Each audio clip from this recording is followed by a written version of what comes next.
dari lahir udah Kristen. Saya dari lahir udah Kristen.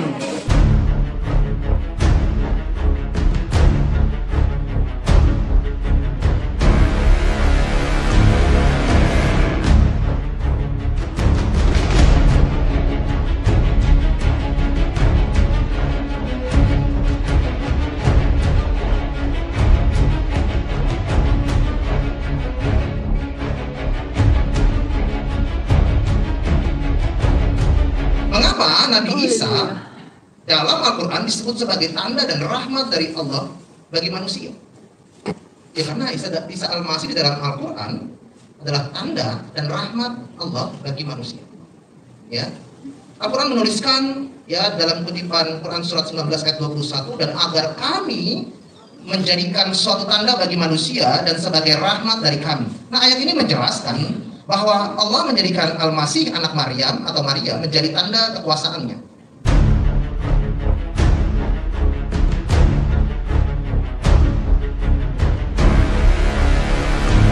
Ini kalau bulan Natal gini, di mana-mana rame, sampai mall-mall hiasannya gitu ya. Oke. Di luar negeri juga rame banget gitu. Kenapa sih? Kan kita bukan cuma ada Natal loh, ada Paskah juga kan? Ya. Tapi kenapa Paskah nggak seramai Natal? Waduh.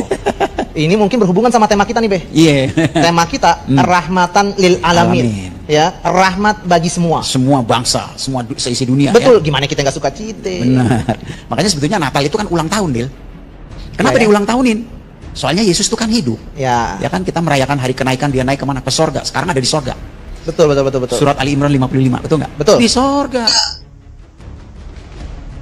Nah sahabat, barusan kita sudah dengarkan katanya dalam surat Ali Imran ayat ke-55 bahwasanya Nabi Isa itu naik ke surganya Allah Subhanahu wa taala.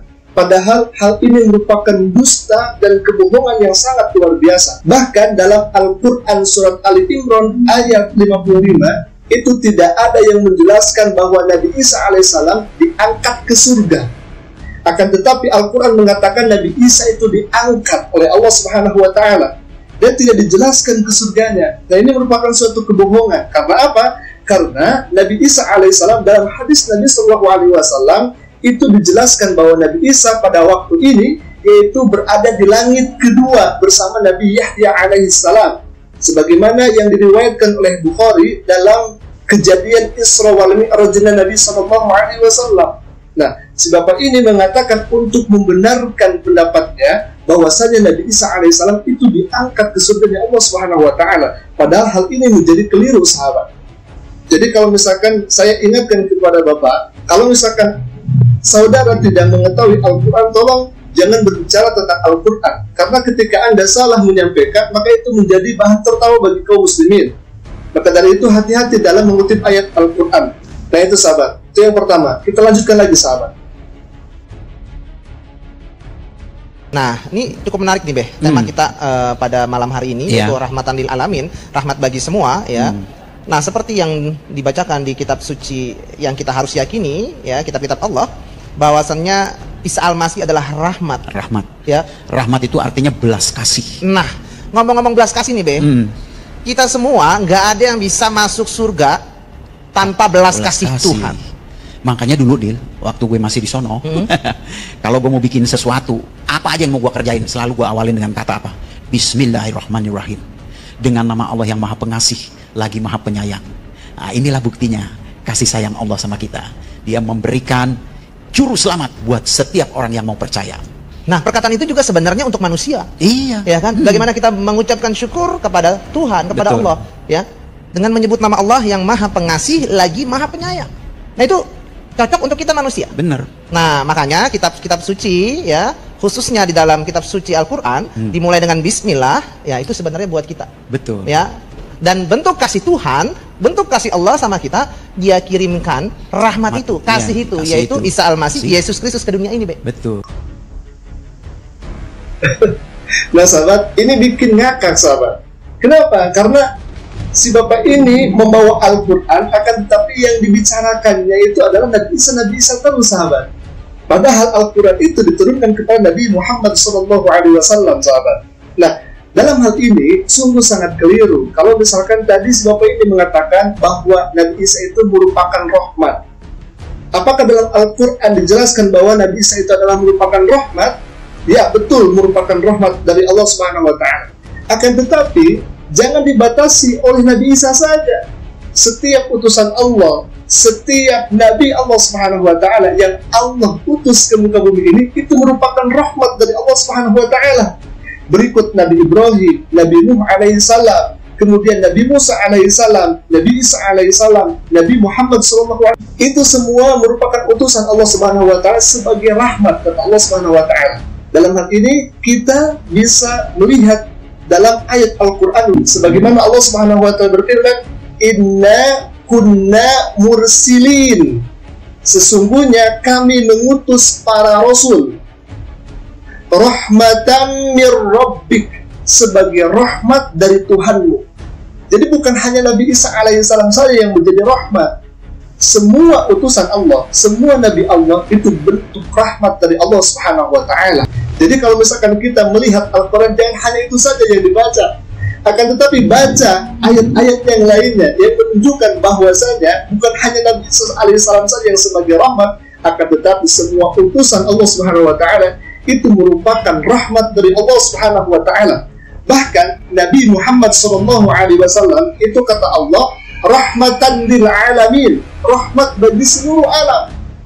Kalau saja Nabi Isa alaihissalam itu merupakan rahmat atau utusan bagi Bani Israel, sebagaimana yang tertera di dalam Al-Quran dalam surat Ali Imran ayat 48-49 itu, bahwasanya Nabi Isa alaihissalam diutus untuk kaum Bani Israel.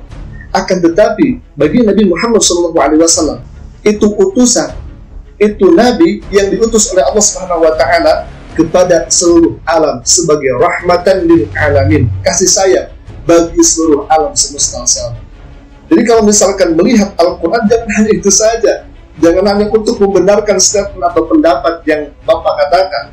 Itu akan menjadi keliru dan rancu ketika kita memahami Al-Quran kalau misalkan kita hanya mencomot-comot saja Al-Quran Karim. Nah, kita akan lanjutkan lagi, sahabat. Kan dia bilang, aku datang bukan untuk orang benar, tapi untuk orang berdosa. Kita semua kan udah berdosa, nggak ada yang nggak jatuh dalam dosa, ya. Nggak ada, Be. Bener. Ayah ini pernah nih, Dil. Satu Gimana, kali ya? Ayah melayani di Solo. Nah, itu gereja ngasih tempat Ayah nginep di rumah seorang penduduk, Dil. Orangnya baik banget. Dia bukan orang Kristen. Nah, waktu Ayah khotbah di gereja itu, kok Ayah lihat dia kagak nongol gitu. Itu bapak yang tempat Ayah tinggal kok nggak nongol. Besoknya Ayah ketemu, Pak, perasaan bapak tadi malam nggak datang ya ke KKR? Enggak. Kenapa, Pak? Saya bukan orang Kristen, katanya. Oke. Oh, bukan orang Kristen gitu. Menurut bapak tuh selamat itu lewat apa, Pak? Yang penting kita berbuat baik.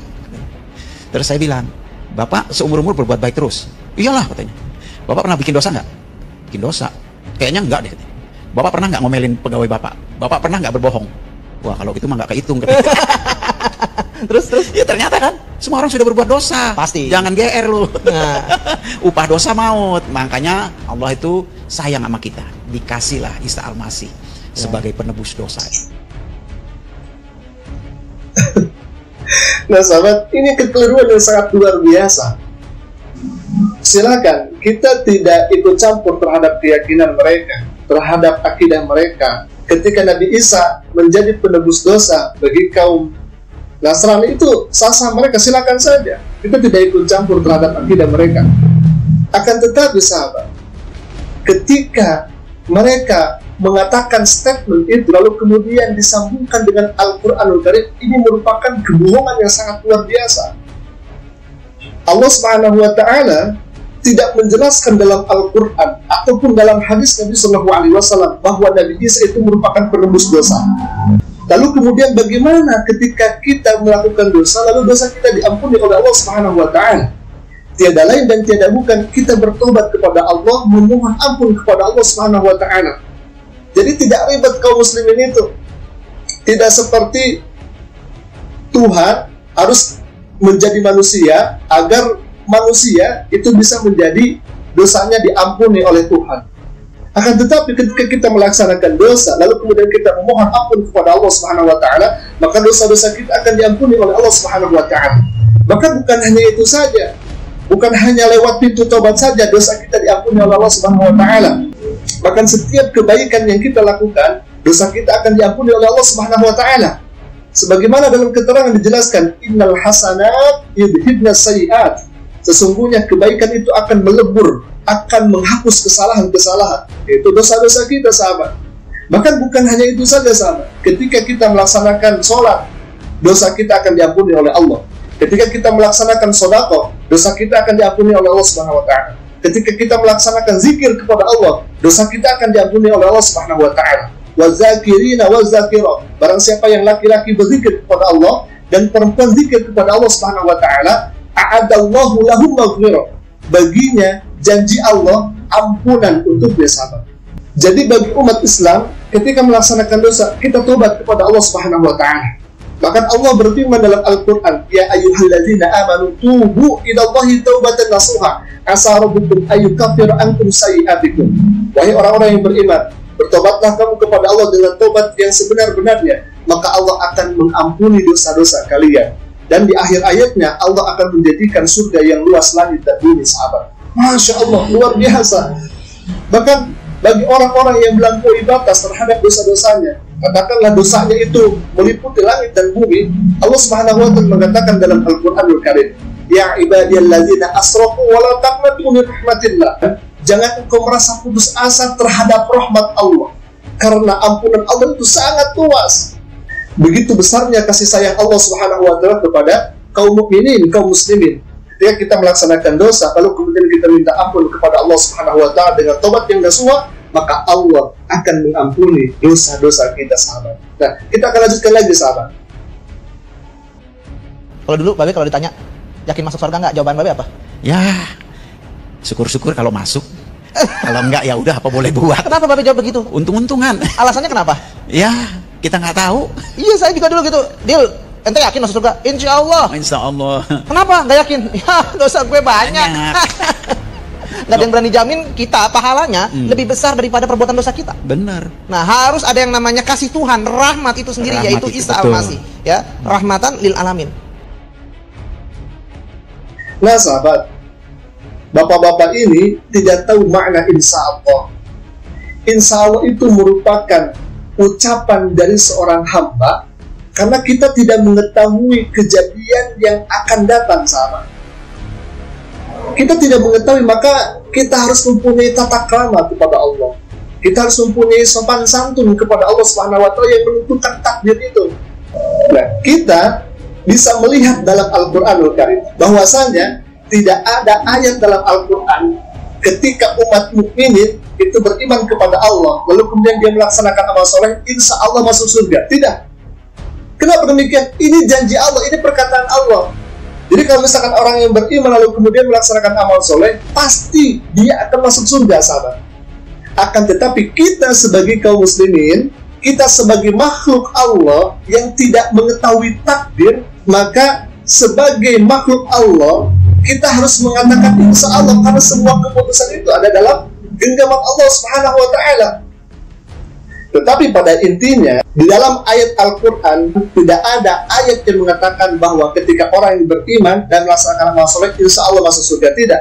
Karena ini merupakan kepastian dari Allah Subhanahu wa taala. Bahkan bukan hanya Allah saja. Nabi Allah Subhanahu wa taala, Nabi Muhammad sallallahu alaihi wasallam, dalam hadisnya dikatakan, "Man qala la ilaha illallah dakhulal jannah."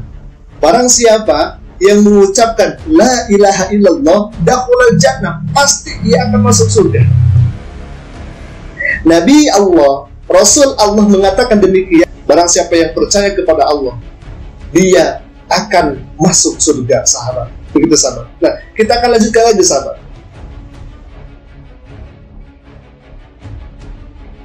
Apalagi saya dulu nih, Be, ya, berpikir kalau masuk surga melewati beberapa tahap. Iya. Pertanyaan ditanya dulu. Aduh. Pertanyaannya tuh paling nggak ada 7-8 pertanyaan tuh. Aduh. Masuk alam barzah. Ya, lalu kiamat sangkakala berbunyi dikumpulkan di padang mahsyar.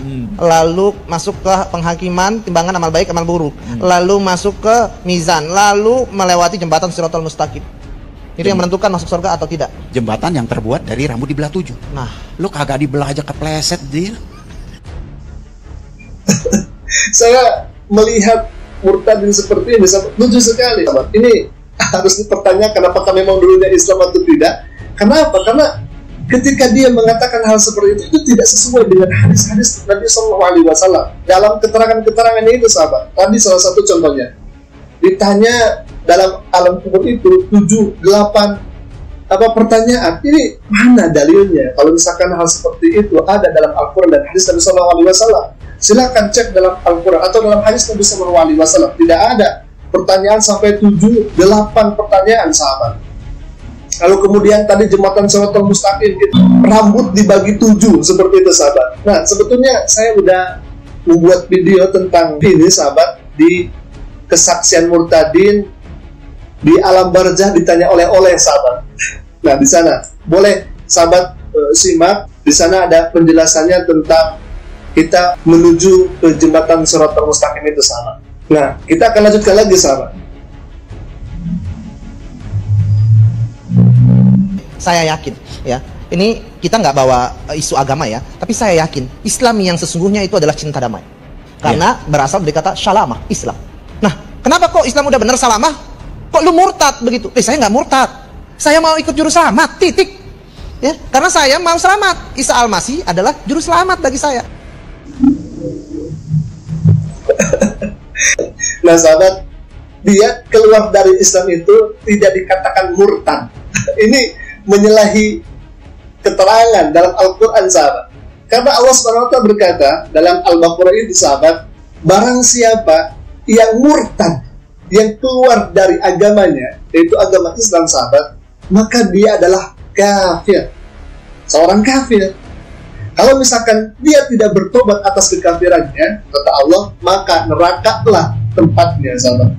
Jadi Al-Quran juga sudah mengatakan bahwa orang yang keluar dari Islam itu dikatakan murtad. Ini si Bapak ini dari mana keterangannya, gitu kan? Kenapa demikian? Karena Al-Quran sendiri yang mengatakan bahwasanya orang yang keluar dari agamanya, yakni agama Islam, itu dikatakan murtad, sahabat. Itu jelas dalam surat Al-Baqarah ayat 217, sahabat. Bisa dicek oleh sahabat sendiri. Lalu kemudian katanya, saya itu mengikuti juru selamat. Dan tadi katanya Islam itu dari kata salama. Sebetulnya Islam itu dari kata aslama yuslimu islaman. Bahkan Nabi SAW sendiri mengatakan, aslim taslam, masuklah engkau kepada agama Islam, maka engkau akan selamat. Jadi jelaslah bahwa keselamatan itu berada dalam agama Islam dan agama yang diridhoi oleh Allah Subhanahu wa Ta'ala.